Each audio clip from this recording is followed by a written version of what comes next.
It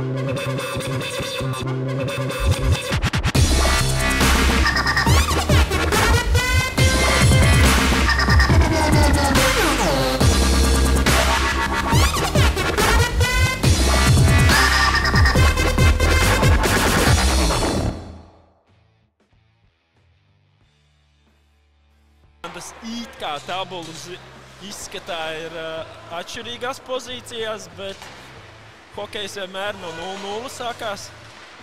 Un šeit bīstams moments, kur Ēriks Liepiņš bija izgājis no vārtiem un ir vārti! Ir vārti. Patriotu komanda var priecāties par spēles atklāšanu. Jā, Patrioti gūsta vārtus. Un kā pirmais lido numur 27 Lauris Alksnis. Skatīsimies, vai tā arī ir, ka viņš guva vārtus.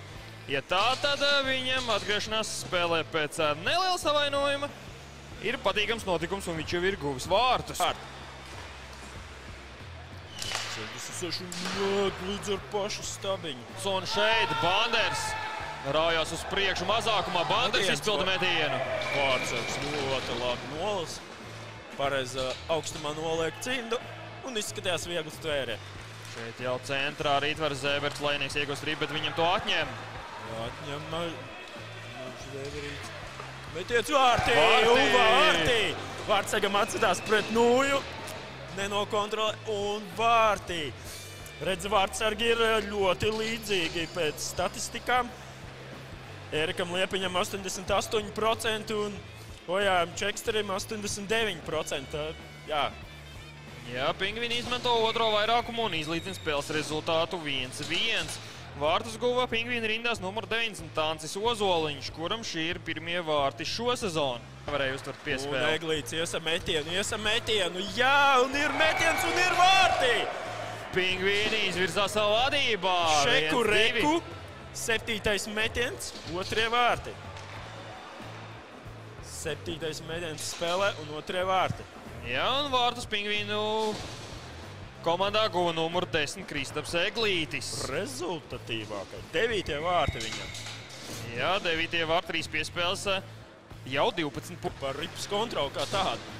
Un tagad Indāns noturību zonā Metiens. Garām vārtiem. Vārtsargs neredzēja nemaz šo metienu. Seržants metiens. Ripa lido pāri vārtiem. Pāri visam laukumam un tagad jau numurs 7. Izpilda metienu, kur Ripa lido gaisā. Augstu gaisā un vienmēr ej, tu sazini, kā tā Ripa pēc tam atlec tajā.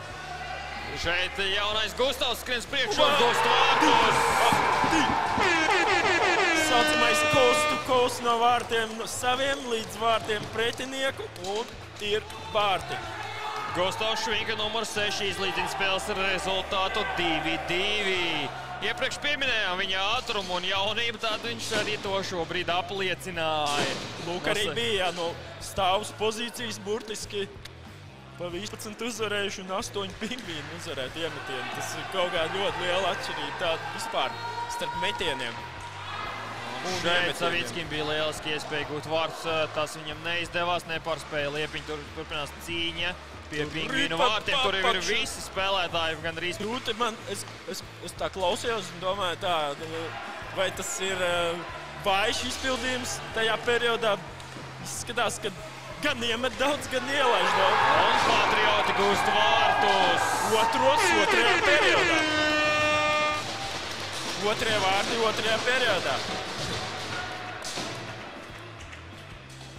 Un vārtus gūst numur 97 Rītvars Zēberts Lēnieks. Viņš tagad varbūt pirms katras spēles liks pasveicināt vecmāmiņu. Jo tā būs kā māņķicība un likumsakarība, ja viņš pasveicinās. Arī būtu, jā, tāpat atceltos. Šeit jau Kukša tagad pa labo pusi vēl krīt iekšā, dots vārtu priekšu, tā nonāk līdz Liepiņam, kurš lecienā to piespiež pie ledus, pazaudējot pa ķiveri. Noraujot savu ķiveri, jā. 2. Bet tagad jau Seržants ar Ripu. Pingvīni centīsies atgūt Kur Ripa? Ripa var priekšā. Nu, ļoti bīstam šobrīd. Gan būs pārmest. Seržants savādi padot tālāk un šobrīd Numur 47, metiens vārtī! Māris Štraus gūst savus 3. vārtus. Un izlīdzina spēles rezultātu 3-3. 3-3, kas visiem ir, varbūt ne komandai, konkrēti kādai interesanti, bet vispār kopumā tas ir skatītājiem pats interesantākais moments, intriga, tas vienmēr. Te jau 3-3 un Pingvīni iegūst metiens. Rīputs vērojās čeksies, bet atstāja to spēlē, bet atskan Svila Bērziņam. Bērziņš steidzās uz priekšu 1-1. Tiešām steidzās. Apspēlē izpildīja arī metienu, bet kritā. Šobrīd jau ir izstumti. Viens uz otru paskatījās un tagad ir... Turks pamet sev rīpu uz priekšu. Bet nebija ātruma, jā. Tagad Liflants iegūst rīpu. Liflants. Nemet. Vārtīnu! Erika Liflanda piespēles. Vārtību Savickis, jā? 9. laikam. Jā, Edvards Savickis gūst vārtus. Un Patrioti gūst uzvaru, bet tur jāpēc gūtajiem vārtiem Eriks Liflands saskrējās ar pretspēlētāju un arī tā diezgan sāpīgi nokrita, bet jau ceļās kājās. Bet viņš ir bruņās, viņš ir drošībā. Jā, un svinu uzvaru kopā ar komandu. Labākie spēlētāji. Abās komandās mums ir... Patriotu rindās, tas ir pirmo vārtu autors Lauris Alksnis. Un numur 47 Māris Štraus. 3. vārtu autors. Jep. Par šodienas spēli. Šodienas spēle īstenībā ļoti smaga. Man personīgi pēc traumas atgriežoties grūta spēle, bet visai komandai es domāju, ka mēs ļoti labi spēlējām. Čaļi cepuri nost, cīnījās. Pretinieks, smags pretinieks, grūts. Labas piespēles, viņiem kombinācijas arī labas. Mēs arī tāpatās pārtvērām ripas, bet kopumā spēle vienkārši super. Es domāju, ka čaļiem tur tas 1 punkts tur nedabūjām 3 punktus, bet spēle bija super vienkārši. Tā kā čaļiem nav ko nokārt galvas uz nākošo spēli, pacelt galvu, lielāku sparu. Viss būs kārtībā, būs vēl uzvaras un tā tikai turpināsim ar uzvarām.